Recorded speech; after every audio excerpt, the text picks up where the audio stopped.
Okay, you should be able to see it now. Thank you.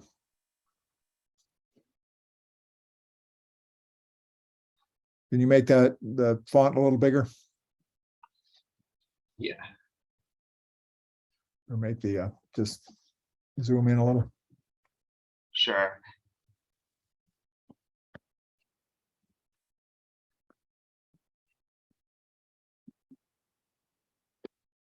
Is that better? Yes, that's perfect. Thank you. Okay, do we have any amendments to the agenda?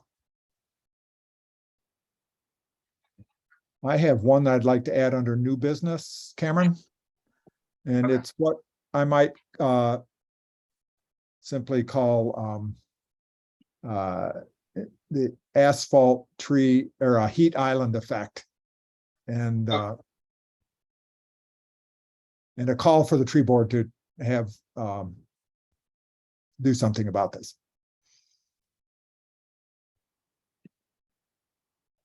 Actually, I'd like to add something, or well, probably ought to be actually after Councilman Goldman's report, but a preliminary discussion of what we might be thinking about for our recommendations once we get the inventory, the tree inventory.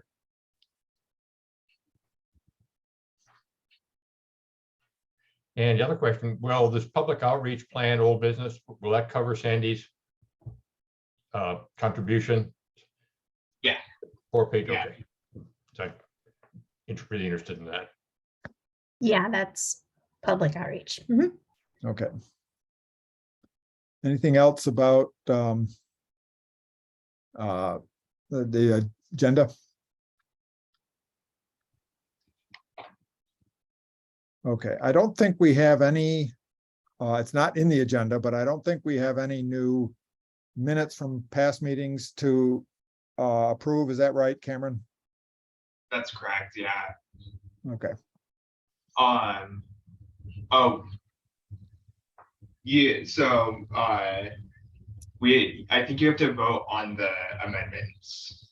okay. Do I hear a move to adopt the amendments to the agenda? I so move. Thank you. Second? Second. Thank you. Vote yes by raising your Hand. I guess just raise your hand. I'm looking for the symbol that you can use, but I can't see it on my new improved version of Zoom. Oh, there it is. Okay, unanimous. Thank you.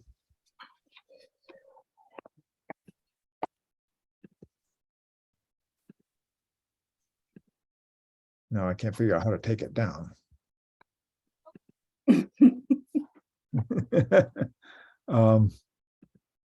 Lower hand, there we go. All right, now, okay, so next is citizen comments. And in this portion of the agenda, it's set aside for public to address the tree board on agenda items. Comments are limited to a 3-minute time limit. Sorry, Dick, just to confirm, I believe you voted for the amendments. You didn't vote on the underlying agenda itself. Okay, I thought that was to vote on the amended agenda. Does that take a second vote, Larry? Yeah, one vote to change the agenda and then a second vote to adopt the agenda as it now looks. Okay, well, I'm glad we have someone who understands. Do we hear a motion to adopt the amended agenda? Doug, thank you. Second? Okay, a couple of you, Sandy. And all in favor, raise your hand. All right, thank you. Okay, now we'll move to citizen comments. If you have a comment you want to address, you can raise your virtual hand. That will put them in order on the screen, and that way we can take them in order. Okay, and as I mentioned when I read that little announcement a moment ago, a 3-minute time limit. Okay, Jeff? Unmuted now. My name's Jeff Sned and I live at 15415 Beach Drive Northeast in Lake Forest Park. I'm one of the appellants who's appealing a tree permit that was issued a while back on 155th Street. That's not why I'm not going to address that in my public comments. I'm going to address a piece of it. One of the key components of the appeal has to do with the tree that's on the neighbor's property, and I've learned a great deal about this tree. It is an incredible tree. It is a Sequoia dendrum giganteum, or better known as a giant sequoia. And I know that you're considering, as is the city council, amendments to the tree ordinance, which includes changes to the exceptional tree list. And to my surprise, the giant sequoia is not listed on the tree list. And it seems like a huge, I don't want to say miss, but it is really something that should be part of that. It's an extraordinary tree. Let me read what I found in Wikipedia. The giant sequoia specimens are the most massive trees on Earth. The giant sequoia is listed as an endangered species by the International Union for Conservation of Nature, with fewer than 80,000 trees remaining. Since its last assessment as an endangered species in 2011, it was estimated that another 13 to 19% of the population, or between 10 and 14,000 mature trees, were destroyed in two fires, the Castle Fire of 2020 and the KNP Complex Windy Fire. This tree is extraordinary. It is over 80 feet tall. It has a very large diameter, well over 50 inches diameter. It's a gorgeous tree. It's not that the giant sequoia is not on our exceptional tree list, and it really should be. Now, I suppose there's an argument that could be made that it's not native to the Northwest, but there are at least 2 or 3 other giant sequoias that I've been made aware of here in Lake Forest Park. And with global warming, the probability of this becoming a more welcoming habitat to giant sequoias is going to increase. So I would urge you to include the giant sequoia on our list of exceptional trees. Thanks a lot. I also, Thank you, Jeff. Sarah. hi. My name's Sarah Phillips, and I'm with the Climate Action Committee, and I just wanted to introduce myself. The Climate Action Committee was established just in this last spring, and our mission is to develop an equitable measures to reduce the town-generated greenhouse gas emissions and protect our environment and the residents from harmful global warming. We have an amazing group of people who are working on this. We've got, our committee is made up of 3 professors, 4 if you count our liaison, 2 consultants, 2 high school students, 2 retirees, somebody with extensive environmental background, and we've just added a scientist from Cancer Care Alliance, a pharmacist. We haven't actually met him in person or even virtually yet, but he's just joined us. We are, this group of people really have a passion for making our city responsive to the climate issues. And we want to figure out how to be resilient and do that. We think that the relationship between the Climate Action Committee and the Tree Board is going to be an intimate one, that my colleague Brian Saunders is really interested in the issue of how we can do carbon sequestration through the increase of forests, so that we get not just a net zero, but we get below zero because we're able to sequester enough carbon. So we wanted to introduce ourselves, to say we're looking forward to working with you and to see where those places where we can intersect in order to reduce carbon CO2 in our atmosphere and in our cities and move forward. The weather that is recent really just brings the urgency of looking at the issues of climate to the forefront, and we're encouraged to work with you. So thank you. Brian, did you want to add something? Thank you, Sarah. Brian? Yes, thank you. Again, my name is Brian Saunders, and I'm with Sarah Phillips as far as the Climate Action Committee. I just, one of the requests that I had for the tree board, because we're obviously interested in crunching the carbon numbers. I know that there was, I believe, a report in 2010. I'm just kind of looking it up real quick right now from the iTree Urban Forest Effect Model Group. And they had a wonderful bit of data on how much our beautiful trees store carbon, how much they sequester each year. And I guess one of my questions and hope would be if that was going to be updated at some point in time to make it a more recent set of numbers that we can work with. And that's basically all I wanted to add with Sarah. Thank you. Thank you, Brian.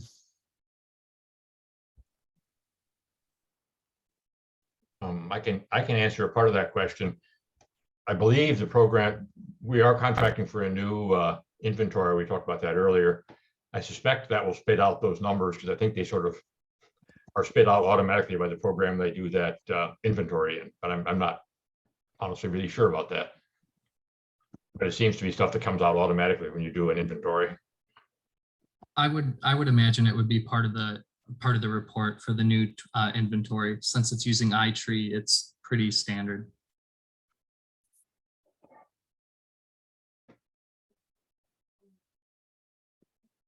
And I guess the answer is that should be available 6 months to a year. Yeah, we'll be talking about it a little later, but I know I've already sent out over all of the contact information to the people on the list, and we are hoping to see about talking about a contract as early as next week and having meetings then.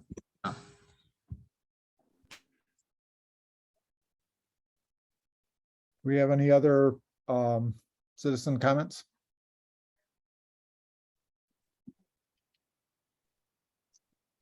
Okay, thank you for all of your comments. Moving on, communication. The next meeting is scheduled for September 7th. And at this point, we're hoping to have that, we're planning to have that. Well, I guess we haven't made up our mind about whether we'll have it in person or not. It will remain as a in-person optional meeting, but the tree board should, I think, at some point start to think about when and if we want to return to in-person meetings. I think the setting of having us all sitting across the table is facilitates some of the good work we do, and it would be nice to get back together. I have yet to meet some of you face to face. Okay, announcements. Actually, Dick. Yeah, Doug, yes. Whoops. I think whatever we do, we need to try to get as many people as possible on the same page or screen. My experience is that for several people in the council room, it's kind of hard for people Zooming to hear them. Uh-huh. On the other hand, I don't know if you're in the council room, I'm not sure how well you can hear people who are Zooming. So yeah, right. Ideally, we would all or nearly all do the same thing. But. Right. I agree with your point there. And I think if we can, as a board, reach a consensus about attending in person, that would be the ideal solution. And as far as non-members, I think they can come or not, or attend virtually. Is there an interest in, can we have just a sort of a straw vote among the board members now about whether they would like to meet in person in September? Show of hands. I can meet in October. Oh, well, okay. But you're just because you're not going to be here in September, is that the issue? I can be virtually in September. Yeah. But Mandy and Marty, you're reluctant to meet in person yet? Is that what I'm willing to. I'm just getting to the point where after dinner, I don't like going out. Oh, okay. Well, that's perfectly. I want to second Doug's comment, if I understood that correctly. I was listening to the city council meeting the other night too, and there were questions that I couldn't hear because the whoever was leading the discussion didn't repeat them. So that could happen in our meeting room as well. If we're all there and the people who are Zooming can't hear the questions. It is a much more intimate room. I think if you look at Cameron's screen, Yeah, that's the room we would be meeting in, and it would be easier, I think, for everyone to hear, including people who are via Zoom, but that's a good point. We have a larger conference room as well. It's more spread out, and I think it would be more appropriate than this room because you're able to socially distance it better. Here it's very compact, and I'm not sure if everyone would fit as well. Okay. And actually, I attended a meeting, if you will, in the room that Cameron's in, and it was Cameron and Larry, and I could either see both of them or hear both of them, but not both. If they got close enough to the mic that I could hear them, they were so close that they were outside the screen. So I'm with Cameron wanting a larger room. Okay. Even though Forest Room is an awfully attractive name for us to be meeting. Yes. Okay. Well, we'll plan for September to be held more or less the same as we are doing it now with the in-person option, but with probably most of us attending via Zoom. Although there will be an issue of, well, let's move on to the next announcement first. And I think, Cameron, do you want to make this announcement? Sure, yeah. So I've made the decision to resign from my position with the city, and my last day will be August 15th. So this will be my last tree board meeting. I am moving back to California to be closer with my family. And yeah. So at this point, we will not have, effective August 15th, won't yet have a assistant planner who will be the liaison for the tree board. Do you know? Not at this point. I know that they're actively recruiting for the position. I believe that they posted the job last Monday, if I recall correctly. I'm not sure how many applicants they've received so far, but the assistant planner position is really popular. A lot of people, frankly, it's a competitive field, so I feel like they'll be able to find my replacement relatively quickly. I think the biggest challenge is right now we're in a limbo situation with our HR department. And so there isn't a full-time HR manager right now. And so the previous HR manager retired, and her replacement is going to be starting full-time in September. But I imagine that they'll be able to recruit for the position regardless of whether HR person is full-time or part-time. Okay, thank you. So as an interim, Harvey, are you going to stand in as the city liaison to the tree board? I think we still need to have a little bit of a further discussion about it, but I'm prepared to do so. I would definitely be available to do so if I need to. Okay. So this impacts the planning for a September meeting, since the city liaison person is the one who's helps put together the agenda and host the meeting in the room and so on. So hopefully you guys can have a plan in place, plenty of time for us to decide whether we will hold a September meeting or need to cancel the September meeting. Right? Yep. I think we'll need to have someone from the city who can liaise with the public at the in-person location and so on. I think that the senior planner may be able to fill in. Who is that? Nick Holland. He's the senior planner. I think he might be able to fill in for me or for my position. But I'm not sure. We haven't really had discussions yet. It's been a little too soon to have that meeting. Okay, well, we'll proceed with the intent to have a meeting in September, and hopefully the staffing will have resolved itself by then. Okay. Any other announcements? Cameron or anybody else? Okay. Well, let's go on then to old business and start with Macular Creek restoration. Is anything new to inform us about with that, Julia? Not really at this point. I need to go down there if there's another tree board member who is a bit knowledgeable about trees and placement who could go with me. We have some money left, not a lot, and I'd like to just invest. The grant expires at the end of December, and so we cannot really get bare root plants because they're not available until January or February. And I think we do best to spend our remaining funds on getting some more sizable cedar trees. The smaller ones have just been ravaged by the mountain beaver. And except for the one mountain beaver that tunneled under the fence and came up next to the 6-foot tree and lopped it off, they've pretty much been left alone. And I also want to try and maybe get the wildlife department out here to do a little trapping for us, just to give these guys a chance to get started. Once they're a pretty good diameter, the mountain beaver don't bother them, but they have to get up to a certain size.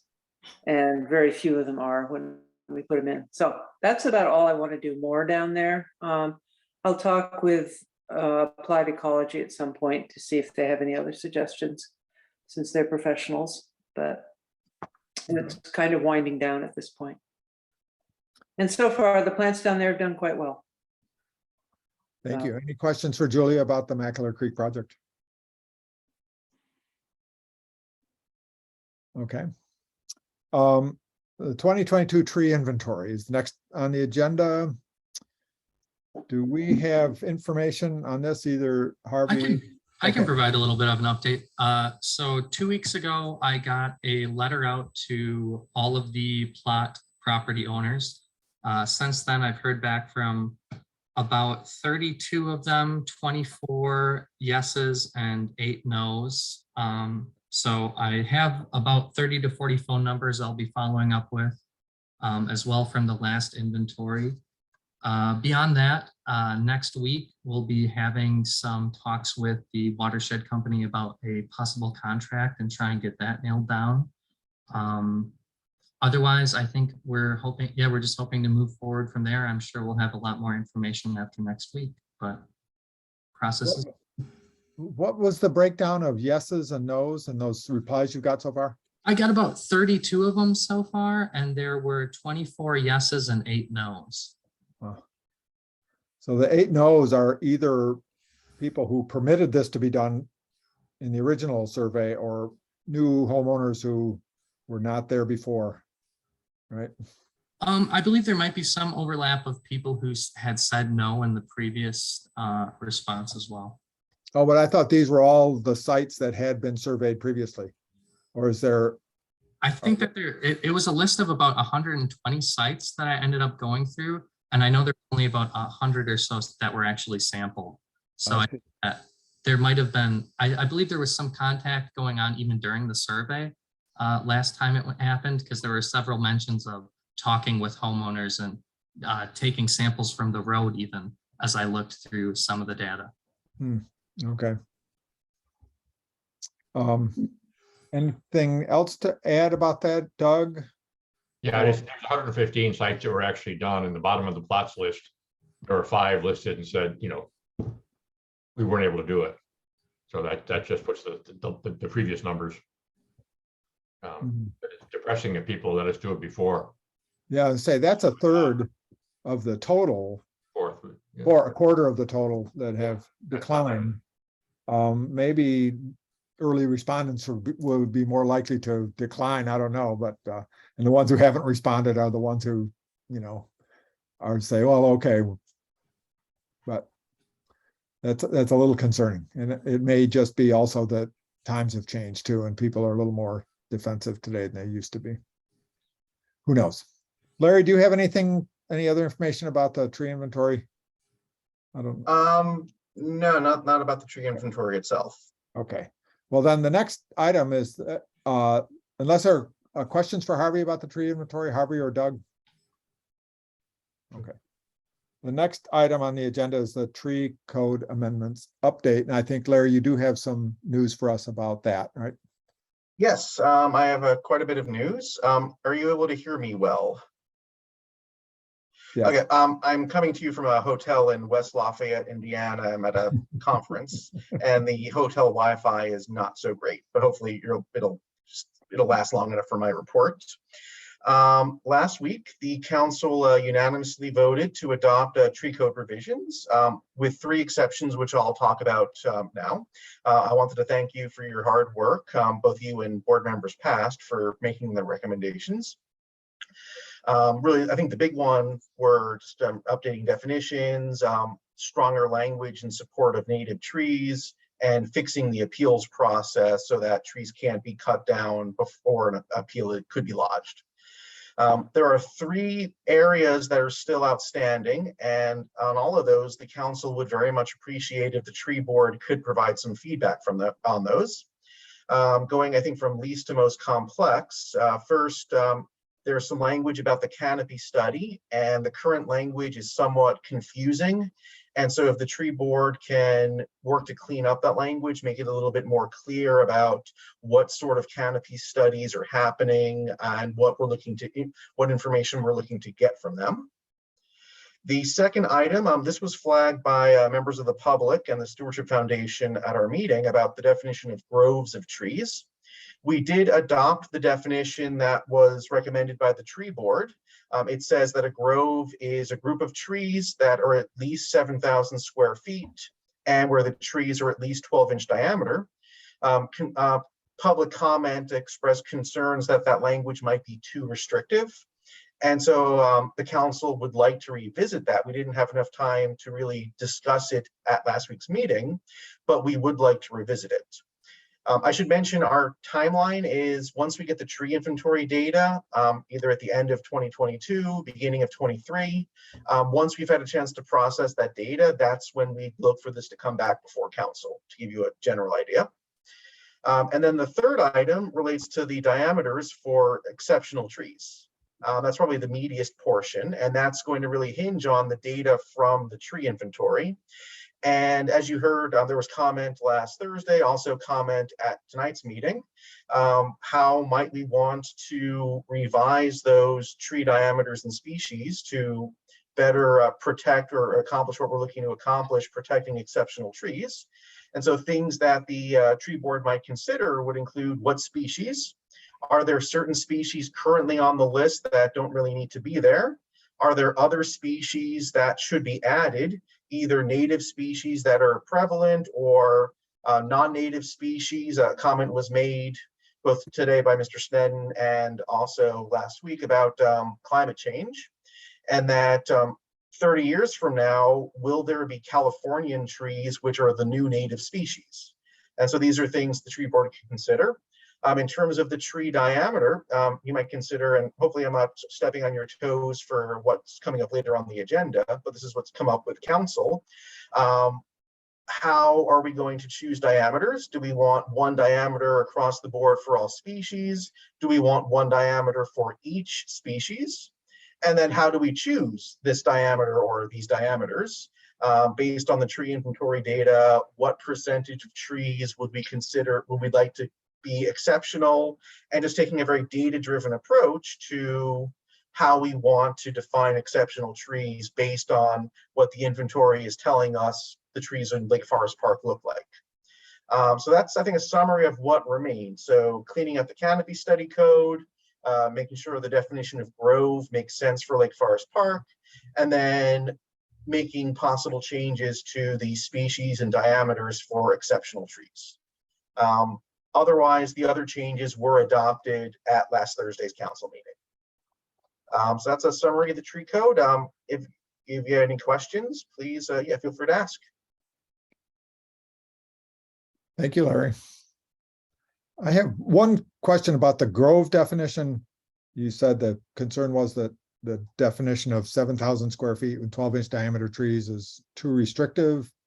Does that mean that there was an interest in having either the size be smaller or the trees be smaller, or the other way around, that it should be bigger areas and bigger trees? The first, so is 7,000 square feet large an area, particularly for sections of the city that have smaller plot sizes? And there was also a concern that, does the language mean every single tree in the grove has to be 12 inches? And what does it mean if most of them are 12 inches, but then there's some young trees interspersed? Does that undefine it as a grove? And just making sure that the language is accomplishing what we wanted to accomplish. Okay, thanks. Any other questions for Larry? Well, I like it. That's not a question for Larry, because Larry and I have talked about it. But just to clarify two things that are widely confused. We have two different ways we study the trees in the city, and some of the people on the tree board know this.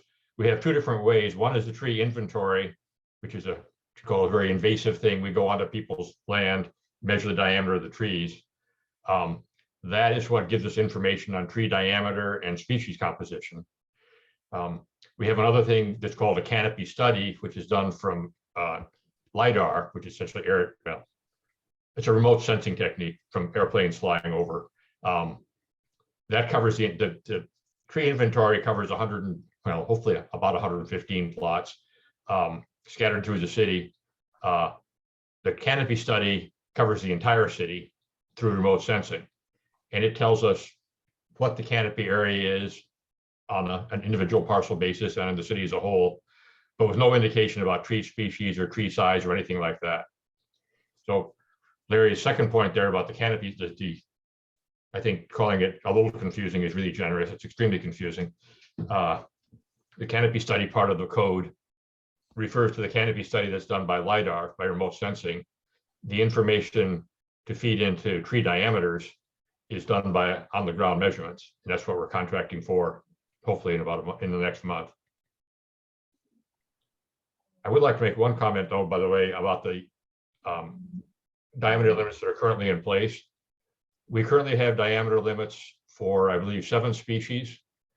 The way they're set up, those limits would have protected 1 tree of the 765 that occurred in the last survey. It wouldn't have, I think it would protect 1 large western red cedar. It wouldn't protect any Doug fir, any big leaf maple, or anything else. We also have, we have individual limits for 4 species of trees, of which there is at most 3 in the survey. So we have absolutely no idea for those species of trees. We have absolutely no idea what the diameter distribution is. Except maybe we have 4 of them. They're all smaller than the limits. One of my inclinations, this is something I'd like to talk about over the next 6 months, and particularly once we get the data, but we can start talking sooner about what we want to do, what kind of things we want to do. I think we should have a general limit, maybe 36, maybe 42 or something like that, but a limit beyond which all trees are considered exceptional. And then we may want to have lower limits for particular species. For example, big leaf maple does not appear to get anywhere near 36 inches in this city. If we want to save our biggest big leaf maples, we have to make an exception for them. Same thing with red alder, although, but yeah, well, it doesn't really matter. Anyway, red alders are all small too. Yeah. But as Jeff mentioned about the giant sequoia, and there's a tulip tree that's 57 inches that occurred up in the city, but it would have no protection under the current code. Now, you could say, just as you could of the sequoia, it's not a native tree, we shouldn't bother protecting it, but a 57-inch tree is worth protecting in my mind. So that's kind of just laying a groundwork for discussion I hope we'll have over the next 6 months. It's good. Thank you. Kind of consistent with what the council was hoping for. Yes. Okay. Anything else about the tree code, comments or questions? Okay, next is the replacement tree plantings. And this is something that we've been talking about for a while, how we can basically, how can we spend our money to increase and tree plantings and enhance the tree canopy in Lake Forest Park. And this is something that we all, most of us did a little bit of volunteer work for going out and looking at neighborhoods for tree, to find places that would be candidates for tree plantings. I think the last time we did a formal tree planting, it was in the Sheridan Beach or Sheridan Heights neighborhood, where street trees were offered for planting in the, basically in the parking strip between the sidewalk and the street curb. Of course, much of Lake Forest Park does not have planting strips or sidewalks. And I think what we found in going out and looking at many of these neighborhoods is that there were very few places where there were sort of public rights of way, such as parking strips, where there would be readily planted trees. That isn't to say that those neighborhoods wouldn't benefit from additional trees, because we chose neighborhoods to assess based on the satellite image tree canopy data that we had. And so we went out and looked at various areas around. And I think what we tended to find was that these were all areas where there were plantings that had, or trees that had, or sorry, homes that were on lots that had, in many cases, fairly mature landscaping, but simply did not have many trees. And I think that the solution that I've been sort of working towards is one in which we would identify some of those neighborhoods that seem to be under-treed or under-canopied, if you would, and have a program that would offer trees to be planted to homeowners that they could place on their property wherever they felt a need. And I think for many people who don't have many trees on their property, in some cases it's simply because they don't want trees and they value sun and lawn over trees and woody plants.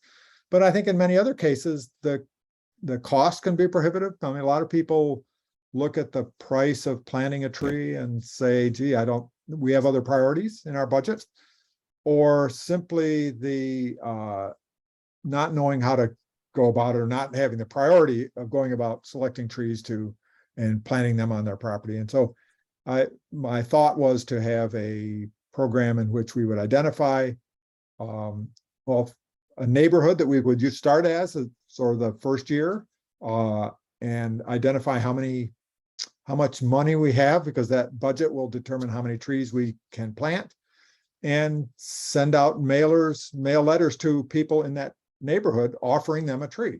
And I think if I can share screen, I put together a little bit of a no, not this one. Let's see. Where is it now?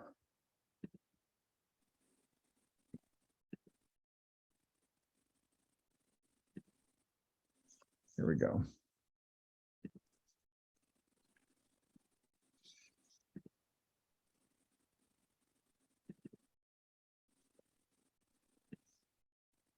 So I've written up this sort of white paper about this, or a plan about this, that I just was working on it this afternoon, so I didn't get a chance to send it out to you, but I'll just go over it a little bit and then we'll send it out, and maybe we can have a more full discussion about this at our next meeting. But the problem we identified is certain areas of the city that simply have low tree or tree canopy density. And if we want to enhance tree canopy throughout the city, these would be areas that we'd be like to target. The strategy to affect that would be to provide trees for homeowners. And we could, in the process, identify the funds that we have available. And there are a few details about, so the way to go about this would be to send out letters in advance. I'll ask homeowners if they would like a tree. We could probably have a limit of 1 tree per homeowner. And it would be on a first come, first served basis until the budget is used up for trees that we have available. A few considerations that we would need to do for implementing this is to identify the area, draft a letter. And Harvey and I were talking about this at the last time we got together.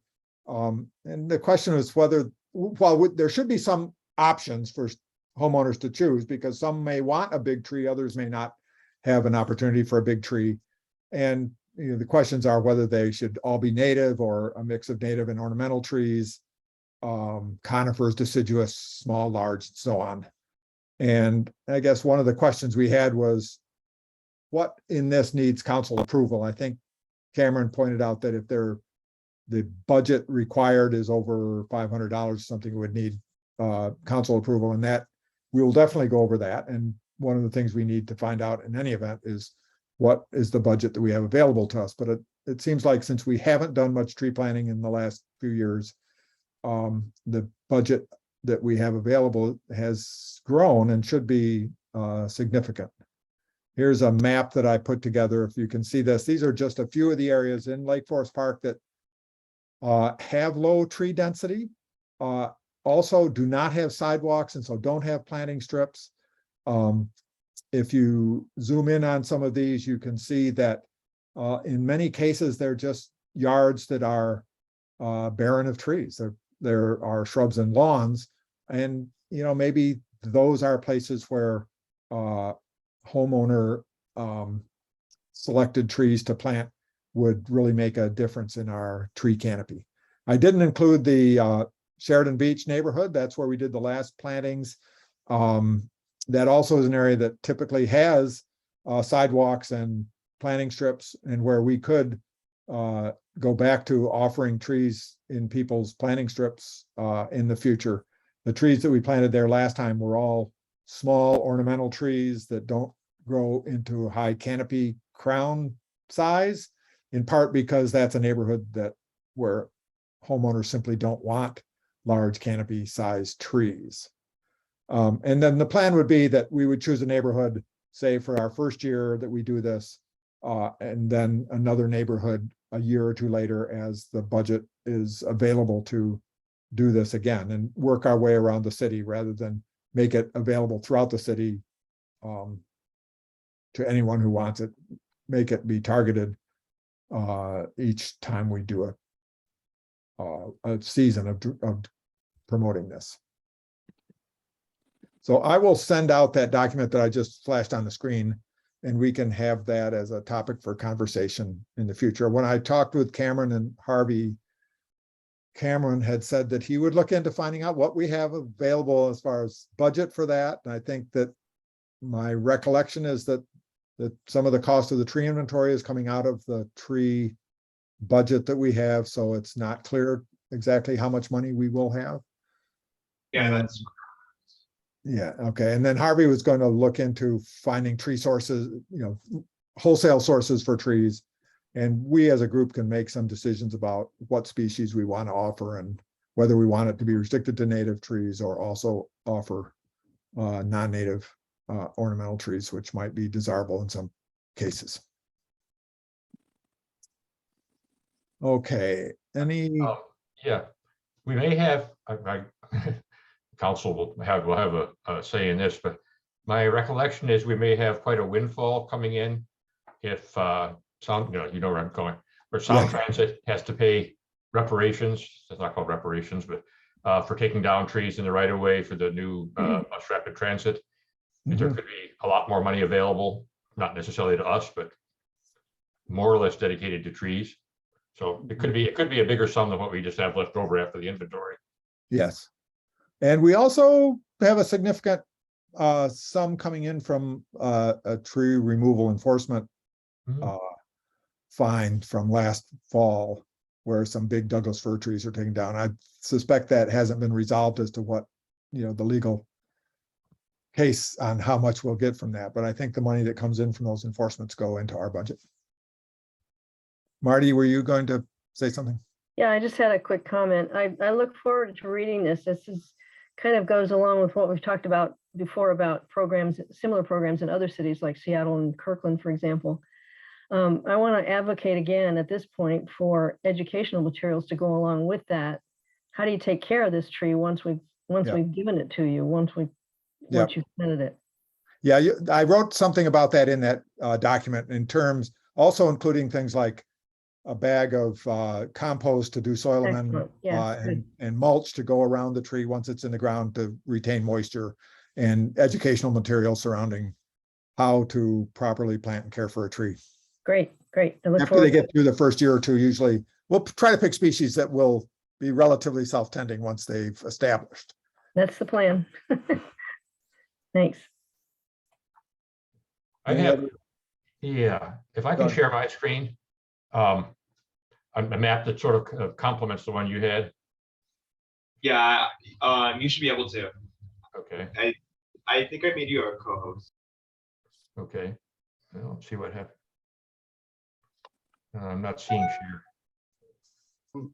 Doug, you're a co-host, so you should have share screen privileges. Yep. So are you seeing this map now? It says Doug, there we go. Good. Okay. Oh, can I blow this up? Okay, this is a map. It basically shows the same thing as the map that Dick just showed us. But it shows that it's color coded. The areas that have, I think it's 15 to 25% are orange, less than 15% are red, greater than 50% are green. And it shows the same areas Dick outlined. What it also shows, by the way, is that there's a lot less tree coverage in small lots than there is in large lots. Yeah. And our canopy goals reflect that. We have lower goals for small lots than we do for large lots. Yep. But on the other hand, if you're just trying to get tree canopy in the city, it doesn't really measure whether it's on large or small lots. Yep. These are the areas where there's not very much tree cover here, and down here. This is Sheridan Heights. But Yep. this is the other area that's really not Sheridan Heights. That's kind of spotty. So. Yeah. Well, the area that I looked at fairly carefully was that area in northwestern Lake Forest Park, and it is probably, it's hard to judge just on a drive-through, but it is probably one of the sort of more low-income, small homes, small lots.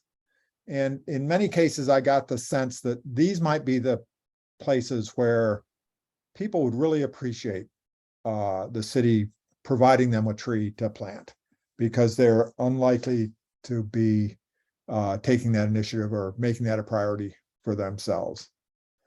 That may be assumptions that are not valid, I don't know, but that was my sense driving through there. That was one of those areas too where there just wasn't good street right-of-way plannings, because there are these drainage ditches that run along the fronts of lots along the side of the streets.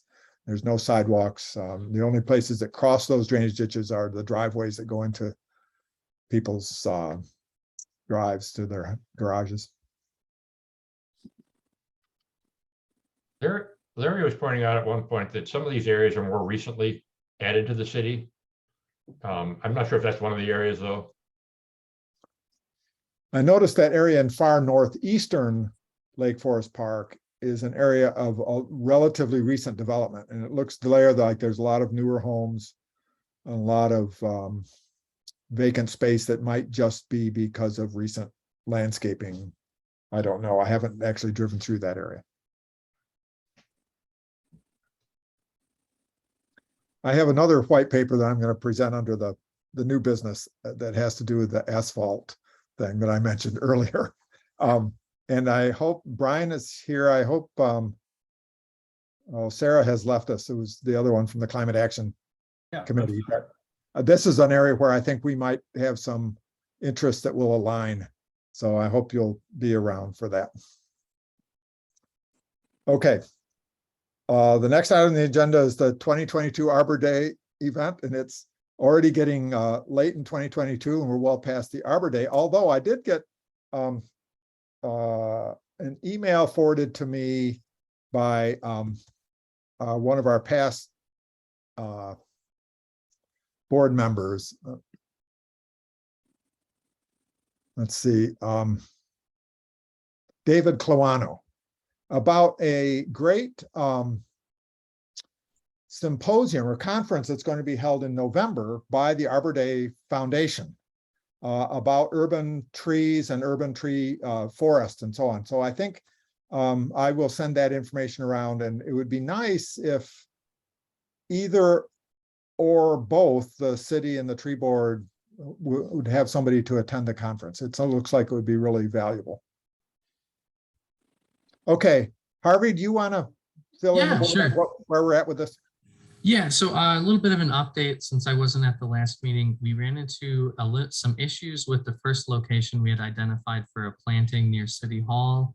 Merlon Greer, I believe is the name of the property managers near there. They did not feel that it would be in their best interest to have another planting near the bus station there.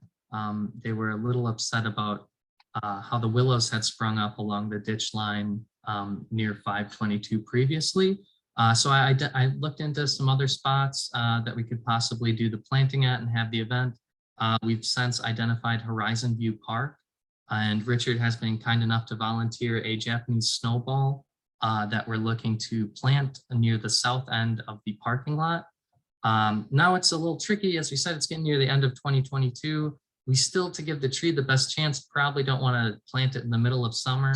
In addition to the planting, I was also hoping to have some native plantings, maybe some small seedlings that would be kind of dependent on what's in the inventories of the nurseries at the time. And kind of similar to what Marty mentioned for the previous topic, I think it would also be beneficial to have some educational material about planting trees that I'd like to provide at the event as well. But that's kind of where we're at right now. We've got the spot nailed down, just waiting to hear back from Public Works for the final confirmation that the spot is good to go. And then we should be able to kind of plant it whenever we deem will be the best time for the tree and to hold the event. So that would likely be September or October. Probably. Yeah, I think that would be a good bet. Yeah. Okay. Anything else? Any other questions or comments about Arbor Day event? Okay, the next thing on the agenda under old business is the public outreach plan. And Sandy, you did some great work putting this together. And I was not at the July meeting, so I don't know how much of a discussion we had about it then. But I'd be happy to have you. Well, I will recap. Good, thank you. And then Cameron, can I share my screen? Yeah, let me give you the, let me make you a co-host. Okay. Sorry, the button moved. Sorry. Apologize. Okay. What can you guys see? See a calendar, September, October, Excellent. November. Okay. I wanted to make sure I showed the right thing. Okay, so basically I had proposed for outreach for the tree board to take the existing content and get onto a regular schedule throughout a year, reusing the same content over and over and over. And then once that was kind of established, take it to the next level of creating infographics for the information that can be reused in things like a handout on Arbor Day events or on social media. So, okay, we got that done. And then I spent this month going through and reviewing and copying through, and actually I'll scroll down a little bit. Oh, I didn't. Yes, I did. Going through and copy pasting all of the existing content that I could find, mostly from the newsletters from the past 3 years, and putting in the content, the links to any of the images, as well as a kind of a general category or topic title, and then the month that it was appropriate or targeted for in the past. That doesn't mean that that's what we need to do in the future. It's just kind of a guideline. So then the next thing that I did was go through those, all of those, let's celebrate national, state, regional, local, global, world holidays, and kind of just write a list of everything I could think of that sounded tree-like. And so I put those all up, and yeah, there is like nothing out there for like August, September, October, November. Everybody just kind of sits around and waits. I don't know. Okay, so then what I did was I took a calendar, and I kind of thought the easiest way to start would be to just kind of lump September, October, November into one. And then December, January, and February, I'll lump into one. And then the rest of the year, the remaining 6 months, will be one for each month, because there's actually a lot of activity going on, and we'll probably have a good path and habit built for that by then. So the first one is for September, October, November. And I basically put in that the newsletter for the city comes out the fourth Wednesday, and therefore content for it is due the Wednesday before that. And then my proposal would be for social media, the same content, or maybe a snippet of the same content, to go out and alternating once a month, alternating with the e-news. So you send out the social media content, 2 weeks later you get the e-news, or vice versa. Then I went through the previous 3 years content for something from September, something from October, and something from November. And then I tried to shorten it, take what was out there and kind of shorten it up into, and a lot of them had bullets, so I thought bullets would be good. So a lot of them are shortened versions that include topics. So I started with the impact of heat for September. What happened to all your plants this month or last week when it was hot? Obviously in October would be all of the leaves fall off of your trees and they block your drains. Fix that. And then just kind of some general tree concerns that were related to what do you do with your trees when it's windy or raining, and they're all coming down on top of your, in your yards or on your trees or whatever. All of this needs review. A lot of review.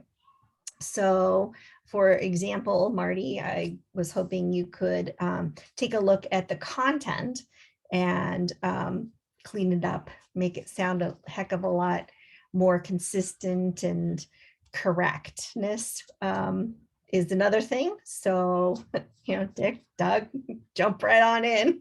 I'm sure that a lot of it is old or out of date, or not targeted towards the right season, even though it sounded like it might be. So that kind of thing. And then additionally, anyone, please, if you've got any ideas for a campaign topic for especially the fall, send them my way. So the idea would be that we do this work, we do it throughout the next year, 6 months to a year, and then we are able to use this stuff every week or every month, over and over every year. And it makes it a little bit more consistent, repeatable, and understandable to our constituency. Yeah, there you go. Lots of words. So that's Thank what you, you're Sandy. Mm-hmm. I'm so impressed that, we have just piecemeal done little bits of promotion and, occasional essays for the e-news or one thing or another, but trying to have it all coordinated and integrated. Your contribution in this regard is invaluable. So just an FYI for transparency. So there's quite a few templates out there for doing social media calendars, and that's what this is. I forwarded a or I have a directions, in fact, that are a companion document that goes with this, that says, here's how you keep up with this, here's how you keep going. And it's literally all copy, paste, and simple. So I'm including that. I'd like to, I'll package it up for public consumption. This is a draft, right? That's fine, but nonetheless, Yeah. no one else has done this, so. And then actually, and then in this meeting, I did hear, so quickly, sounds like, I'd like to get a bit more, I'm looking forward to the white paper that you're going to forward out. And you said that it had some information on how to select and plant trees. And so I think that that'll be the first infographic that I'll do, and hopefully quickly, so that we can use that as a handout, Harvey, for the Arbor Day. No, yeah, the Arbor Day plant a tree, right? So Yeah, let's, that'd be great. yeah, so we'll see if we can get how to select and plant trees. If you have thoughts, send them over, and then I'll talk to you, Harvey, about the details of that. All righty. Okay. So I should make clear, Sandy, the white paper I alluded to doesn't actually have the information about that. It just says, when we do this, we will need to provide this information to all of the homeowners that participate. So there's still time for content development in that regard. All right. Well, if anybody has anything like that, send it on over. Well, no, but this is a good stimulus to get us Yeah. to do things like that. And Yeah. there's probably lots of good stuff, information on the web too, that we could be taking advantage of. Absolutely. Absolutely. Yeah. And so that'll be really good to reuse. Okay. Yeah. Thank you. That's it. Thank you, Sandy. Any questions or comments for Sandy? Yes, I agree, Mandy. Okay. Thank you. Okay. Moving on to new business. Tree board website link updates. Now, Yeah. am I correct that, Sandy, this is something you were also involved with? You're muted. Sorry. Didn't realize I was muted. Involved with so far? No. Willing to step up and go for it? Yes. This fits into the bailiwick of my professional experience. Me too. Me too. Okay, Marty, good. Mhm. And Oh, Harvey, Marty had started. Yeah. okay. Oh, I'm sorry then. Okay, good. Well, is there any, Marty, do we have anything to share about this or? No, not yet. No. I I need can, to work on it. Well, we'll Yeah. move this to old business for next month, which Okay. doesn't mean that there's anything necessarily accomplished. It just means that we have brought it up previously and we'll move it to old business and we'll make it a continuing thing. Is Okay. that- I know part of that was looking for a link to the Streamkeepers website. I thought Brian had mentioned he was a part of that. Maybe he could provide us with a good link for that. The stream, oh man, you guys are bringing up some really bad things here. The Streamkeepers website is on the transition onto the Stewardship Foundation, and apparently they've lost their old address, and it's kind of a mess. We're actually thinking maybe starting anew and rebuilding the entire website. So that's a progress that we'll have to work with. And I think there was also, Harvey, you brought, or Cameron, at the last, when we met last week, there was some link in the city about, tree health or Yeah. maintenance or something like that. And the link went to the College of Environment and Forest Sciences page on graduate student applications and curriculum and stuff like that, which was totally irrelevant. I think Yeah, we should just by fiat remove that link. I don't know if you and Cameron can do that, but Yeah, me and Cameron had talked about that a little bit. We were leaning that way as well. Just wanted to kind of mention it here and make sure, just make sure everybody was good with that. Yeah, it's like you said, it was a webpage about tree maintenance, and there was a resource listed for the UW system. But as Richard said, it just goes to the forestry program and doesn't really have any information pertinent to the topic. Yeah. So I think we probably will just remove that link for now.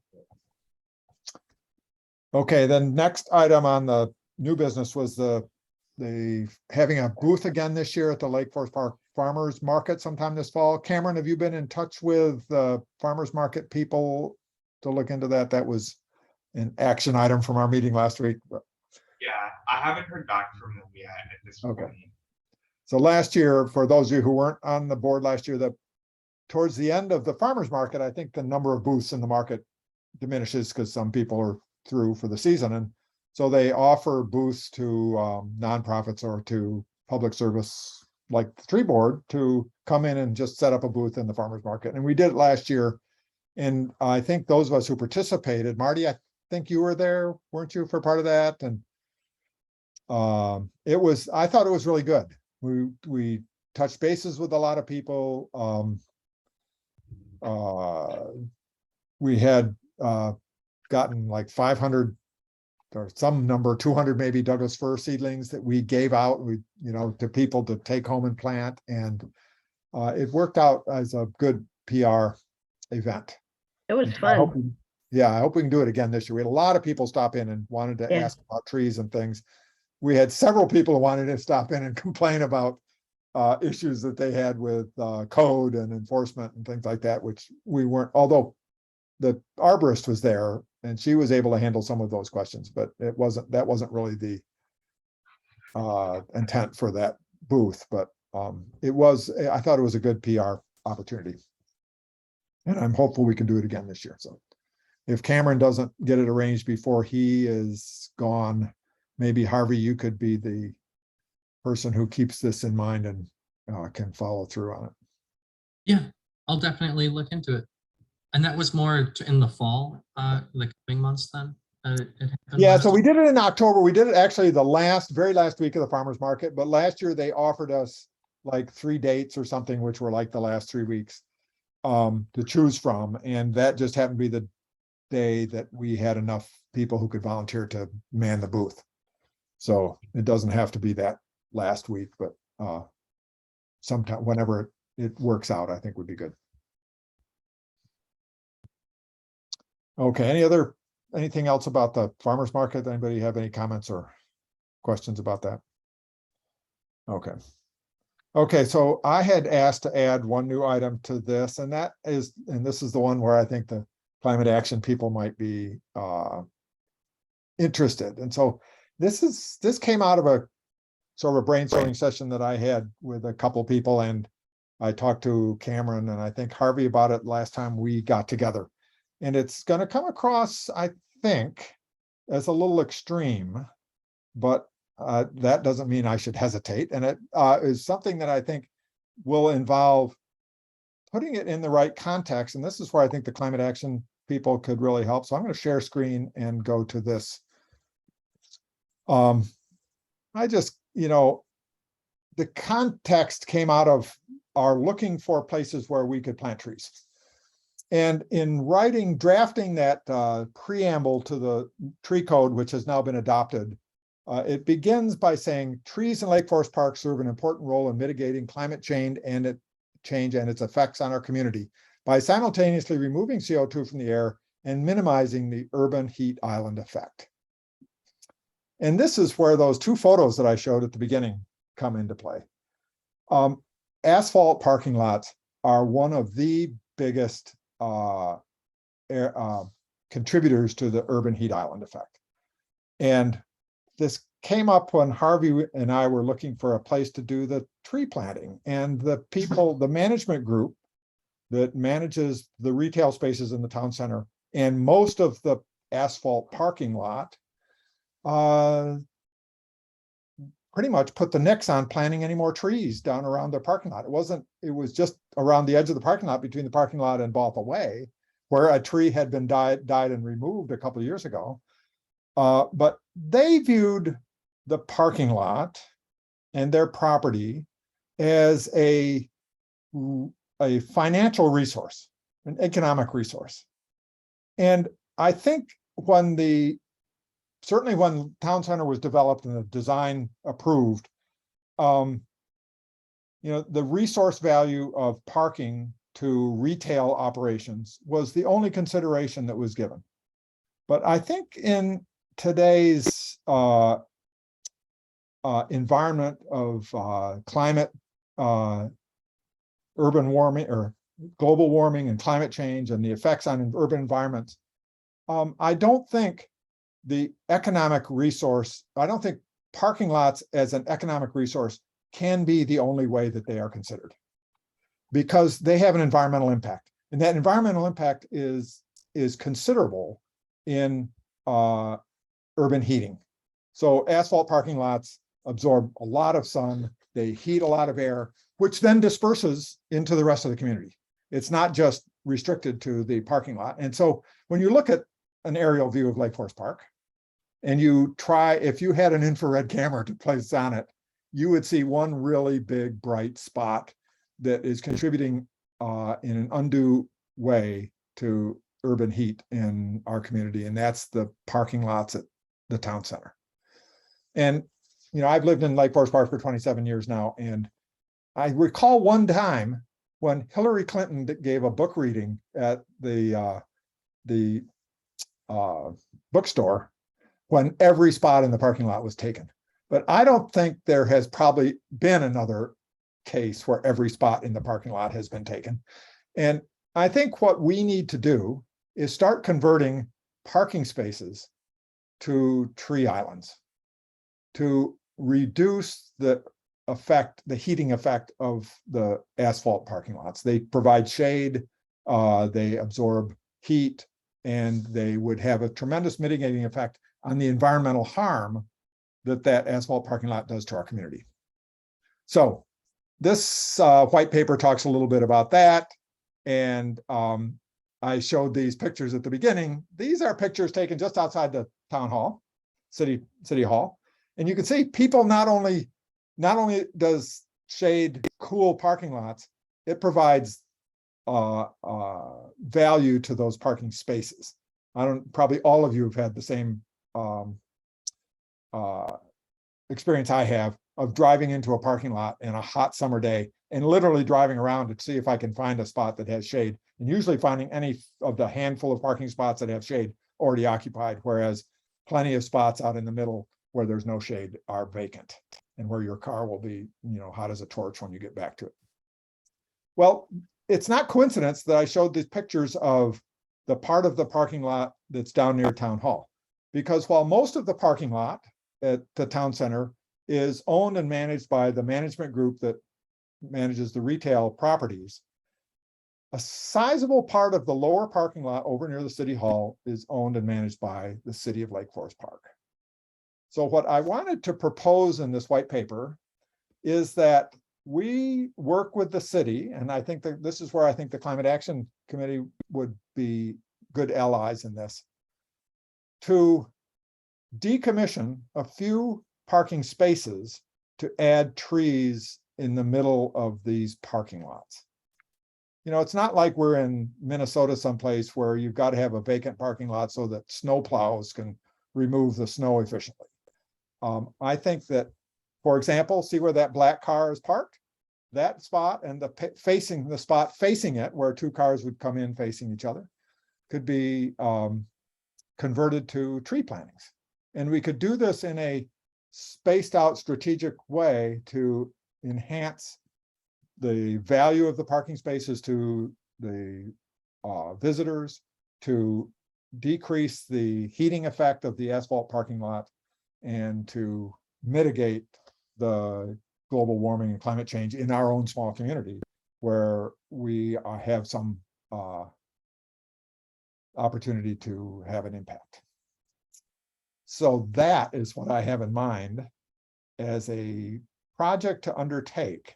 And the reason it's controversial, I suspect, is because one, will the city council be willing to sacrifice some of the city's parking spaces? And two, if we do carry out a pilot project, what pressure can we bring to bear on the commercial town center parking space management group to convert some of their parking spaces? I think we would need to get the city on board, get the Climate Action Committee on board, get public opinion on board, and maybe we can actually pull this off at some point down the road. Okay. I'm going to stop sharing and see what people think about that. Sandy. So I traveled a lot the past 2 years, and one of the things that I noticed is that the nicer neighborhoods, the nicer communities, the nicer cities all had the trees in the middle of the parking lot. And it is not a standard Pacific Northwest need. So yeah, we don't have them. Why? Coming on the tail of the longest stretch of 90-degree days in Seattle history, followed, which followed last year's record stretch of heat in late June. Right. This is something that the future, the past is not a predictor of the future for, I think. Right. So what I was going to suggest or propose is there are a few communities around here that do have them. Let's get some pictures of those communities.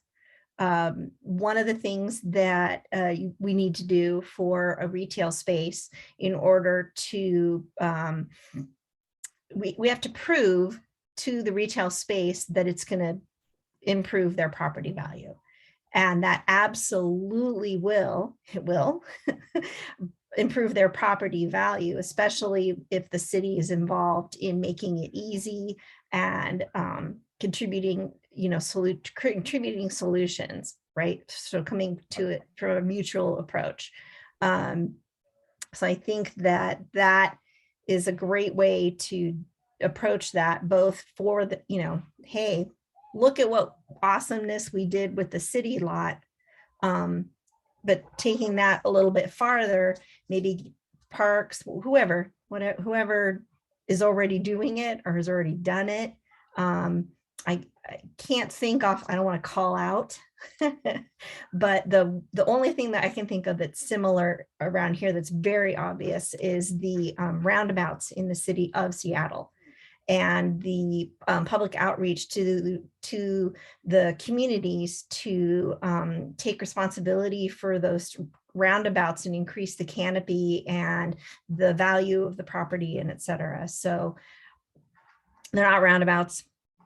I'm not proposing roundabouts, but I'm a fan of roundabouts. I think they're great. However, they're the parking spots. I know that I see them all, the Marysville Linwood Walmart has those things. And you know what?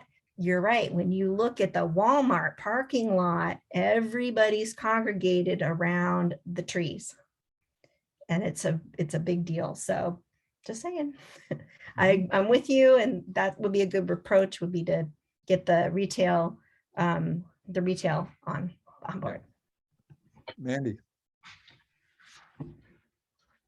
Yeah, I was thinking also about ways to kind of pitch this as beneficial to the retailers. And just, this summer, I know that on days that I've wanted to go to town center and can't find a parking spot under a tree, I'm going to be in town center for 10 minutes instead of an hour and spend less of my money, so because I know that my car is going to be on fire by the time I get back. So I'm thinking that I'm probably not the only person who feels that way. So I think that's a good angle for pitching this, is that it's, not just about the environment, but it's also about the economy and making sure that we're staying longer in the retail spaces. Kind of along those same lines, I think another kind of angle is just sort of the community building aspect, which Sandy just spoke to. You know, at the farmer's market, it was 1,000,000 degrees and everyone's huddled under one tree trying to like not completely bake. But if there are more spaces for people to linger and, you know, eat their snacks that they just bought and have that more sense of community instead of just a sense of misery of just trying to get in and get out, I think that can also be a net benefit. So I think that's another angle we could use. Thank you. Any other comments before I call on Larry to see what he thinks might be whether this is a viable approach to take to the city? I don't, so this isn't necessarily a comment. It's more, I want to bring this to the attention of the group. So the city has adopted updated zoning guidelines for the town center, and the code is form-based, which means that there are specific dimensional requirements that any new development within the town center will need to meet. And I know currently there aren't any proposals to redevelop the town center, but I think that's something that is important to consider, because at some point in time, there will likely be a developer who will be interested in purchasing the town center property and building a new development here. And it might be, I think it might be a tough sell because of that, to be honest. That's more so my opinion, I guess. And another thing too is, so as part of that process, the city had to prepare environmental impact statement to comply with the state's impact. So there's a state law, it's SEPA, State Environmental Protection Act. And within, it's basically a large document assessing every single sort of environmental impact that any sort of project or project alternative or non-action could have on specific site. And there's a shade study that's contained in one of the chapters. I believe it's chapter 4 of the final EIS. And I think that's something that it would be a great resource for the board to look at and consider as well as part of the discussion of this. Is that a link or a document that you can send around? Yeah, I can send it out. Well, just one other comment. Most of us remember 2 or 3 years ago when there was all the hoo-ha about this development that this environmental impact statement was for. My recollection at the time was that the folks from Merlot Geyer were extremely uncooperative and felt very antagonistic toward the city. My own sense is we might be better off working on city land first and setting an example, because unless they change their tune or their local management, I see that being a real uphill battle. Larry might have a different insight, and things may have changed in the last couple of years, but anyway. I don't think that they want to redevelop the property. I don't think they have any interest because of the code's pretty restrictive because it's form-based code. And I don't think that they see it as being economically feasible to put it in all the investment, but not be able to fully actualize like what they would like, if that makes sense. Well, there definitely be a cost associated with removing parking spaces and planting trees. And so you can understand the city or the management group not wanting to undertake that cost, which is where if the city could provide funding, or if there was this was done in some way to be an environmental impact mitigation, where costs from the transit funding or something could be applied to it, maybe they would be more agreeable rather than just seeing it as an expense that they would be asked to undertake. Oh, I was referring just to redeveloping the property overall. Oh, okay. Yeah, not necessarily. I don't think they see it as a viable option for them to invest like I would presume millions of dollars into redeveloping the property if they're not able to build what they would Yeah. want. But I think in part, this is going to have to appeal to residents of Lake Forest Park to put pressure on the commercial group to see that this is a way that, as Sandy noted, that this would be a way to enhance the experience. And Marty, I think, mentioned this too, enhance the experience and increase customers' satisfaction with the town center.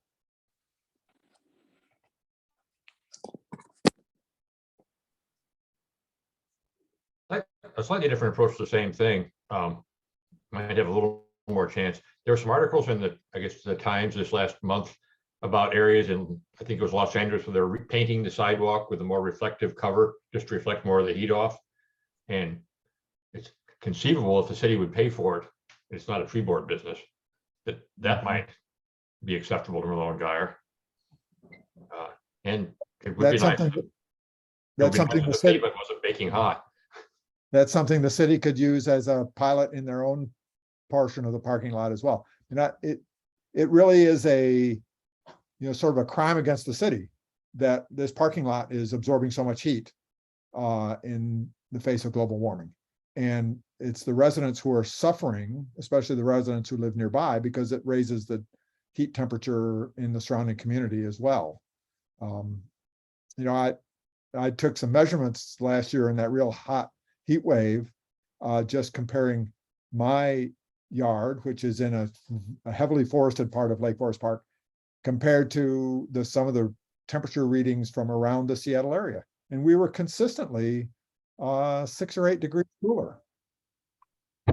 So, there's a real serious effect to all of the exposed, paved, and developed surfaces. And we should be a leader in this as Lake Forest Park.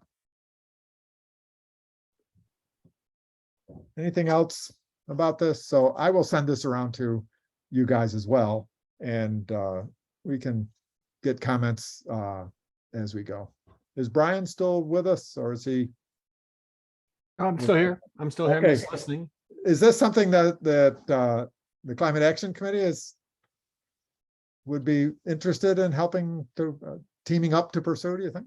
I think we're we're looking at all angles of mitigating, and that's definitely part of our plan, is not just to think about reductions of carbon emissions, but also how are we adapting as climate change proceeds. I mean, climate change is here. What are we doing? So this could be something that we could definitely again, I'll bring it up at our next meeting, which is next week. So we'll have a good chew of the fat, so to speak.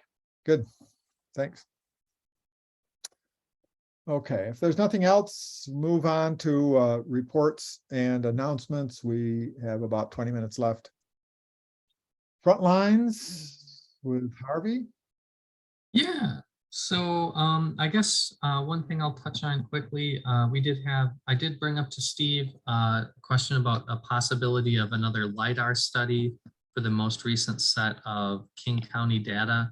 As with a few topics that we've discussed so far, it's kind of on hold until we see what the budget will be like for next year for the tree budget, and that'll be kind of dependent on what the inventory looks like and how that all proceeds. So we're kind of pushing that back as well until we finish this inventory, and then we'll see about the next one from there.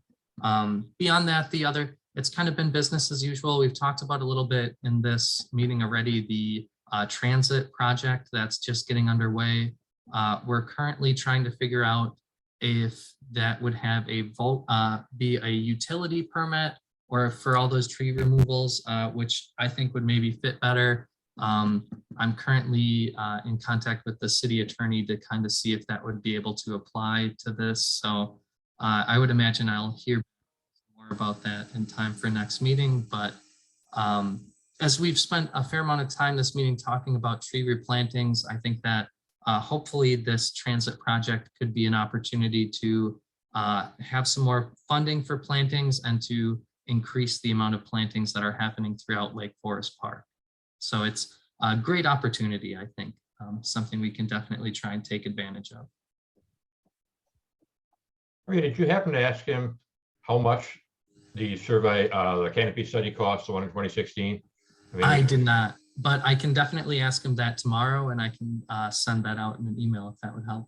I'm just curious to know whether we're talking $10,000 or $80,000. I doubt it's 80,000, but yeah, anyway. My understanding is that it's within the total cost of the study is within like the $40,000 range. For I the think it's like 45,000, somewhere. the Canopy Study? Yeah. Okay, so about the same as the inventory then.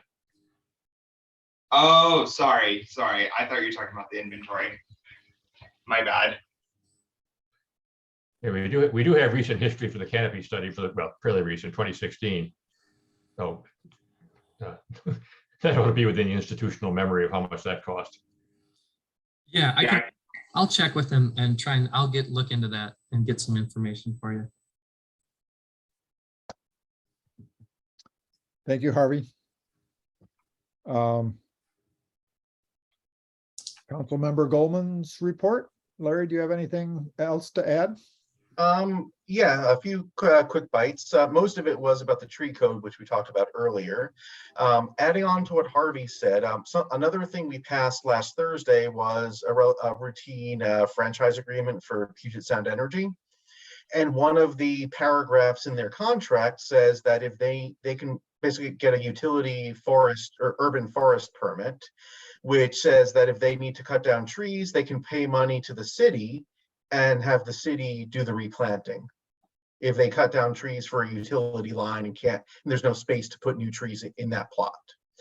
And as I read the code, I believe that Sound Transit counts as a utility for that purpose. I mean, we'll see what the city attorney says, but if that's the case, then Sound Transit can have the same sort of permit where if they cut down trees, they pay money to the city takes care of the replanting. Regarding the parking lot, my take, the city passed, this was before I joined, passed the new town center ordinance. Merlone Geyer quickly wrote a letter saying, we don't like this, we're not doing anything. My crystal ball says we're not going to be working with them, as in they're not going to be, if they didn't want a tree by the bus stop, I don't think they're going to plant a tree in the parking lot. That's my cynical take. Regarding the city-owned part, yeah, I'll be honest, I'm not sure if that would be a city council ordinance or just city staff deciding that. I can ask around just to kind of get a feel for who would take the lead on that. I imagine the city would want to just do a quick little study to make sure that there are parking spots to spare. I imagine there probably will be. But I imagine they would just want to make sure that they're not going to be doing anything that would prevent people from visiting City Hall. I also want to point out there is a new roundabout that's going to be built on Ballinger Way by 40th. And as part of that, there's going to be a public process. We're currently in the design phase, looking to build it next year. But there will be a public process for what the roundabout's going to look like and what's going to go in the middle of the roundabout. And whether that might be a tree, whether it might be public art, some combination of both. But I think this is something where both the tree board and members of the public can express their preferences for what we would like in the center of this roundabout. I'd like to thank, I think neighborhood equity is really important. I really appreciate the tree board looking at neighborhoods to see which neighborhoods would benefit from additional trees. So I really appreciate that approach. That's a little longer than I planned, but I think that's kind of my quick bites on things that you've been talking about tonight, and I'll pass them along to the city council. Our next meeting is a week from tomorrow, August 11th. Thank you. And as a resident of 40th Place Northeast who drives down to Ballinger frequently, I'm so looking forward to a roundabout there. I can't tell you how many hours of my last 27 years I've spent sitting on 40th Place waiting to get into Ballinger traffic. Oh, and one more thing I'll add, I mentioned the budget. we're in the budget season now. We've been getting some updates from departments about what their projections are looking like. What I've been hearing from staff and from more senior council members is it's going to be a tight budget. With inflation as high as it is, cost of things like, whether it's employee salary and benefits, whether it's the cost of concrete, it's looking like it's going to be a fairly tight budget. So I'm not sure how much funding there will be, but I'm sure, if it's important, feel free to get in touch with Steve Bennett about money to ensure that the tree planting fund is robust, and it's something I'll bring to the council as well. Thank you. But yeah, right now we're in the process. The department heads are looking at their current finances moving forward, what things are going to look like, and then making requests. And then the mayor ultimately is going to, and city staff are going to synthesize that into a proposed budget. And then that will come to the city council. There'll be robust public outreach about priorities for the budget. But everything I'm hearing is it's going to be relatively tight. And so I think that does it for me. Relative to your comment about parking, doing a survey about parking, there was originally a plan, of course, to put a new parking lot in to service the increased traffic due to the bus rapid transit. That didn't happen. That's not going to happen apparently until well after my time. Yes, Sound Transit's current plan, parking garage is still on their books, but not until I believe the mid-2040s. Right. But at any rate, they will probably want to consider the possibility that the BRT will bring more people to want to park there. So yeah, it may be a little bit tougher sell because of that. Okay. All right. So that brings us to agenda for next meeting. Does anybody have anything that they specifically want to see on the agenda for next meeting? We'll carry items that are on there now that are still in process. Will carry over. Okay, hearing nothing from there. Do I hear a motion to adjourn? I'd like to say goodbye and thank you to Cameron before we adjourn. Yeah, I second that. I second that. I've enjoyed working with Cameron. It's been nice to know you and nice to meet you and nice to work with you. Likewise, May I say I hope you the best in California. Great. Yeah, it'll be wonderful. And in all our conversation about climate change, I believe you're moving back to Southern California, right? Yeah, I grew up in Palm Springs. Okay. Climate change is greatly affecting the Sonoran Desert, and so and the Mojave Desert as well. So it's going to be interesting. Well, not interesting. Honestly, quite sad to see the habitats change, especially with Joshua Tree National Park. Joshua Tree's gone through a lot of changes. Yeah. That's true. That's true. They are very resilient. Mm-hmm. Yep, it'll be wonderful. Good luck in your Good future luck. endeavors. Yeah. Thank you. Yeah. Yeah, I really enjoyed the tree board. Working with you all has been really nice, and yeah, it's been interesting. I never thought as a city planner I'd be working with a tree advisory board. But they're very, trees and land use and the built environment are so intertwined, and I guess it makes a lot of sense for planners to start thinking more about the environmental portion of the built environment, I guess. I'm kind of mumbling, but yeah. Yeah. All right. Yeah. Yes, Thanks absolutely. again, Cameron. Any other comments? Have a motion to adjourn from a tree board member, or we all just want to sit here? And to adjourn. Second. Thank you, Doug. All in favor? Hands. All right. Well, we'll see you the first week of September. And until then. And Cameron, have a good life. Thank you. You too.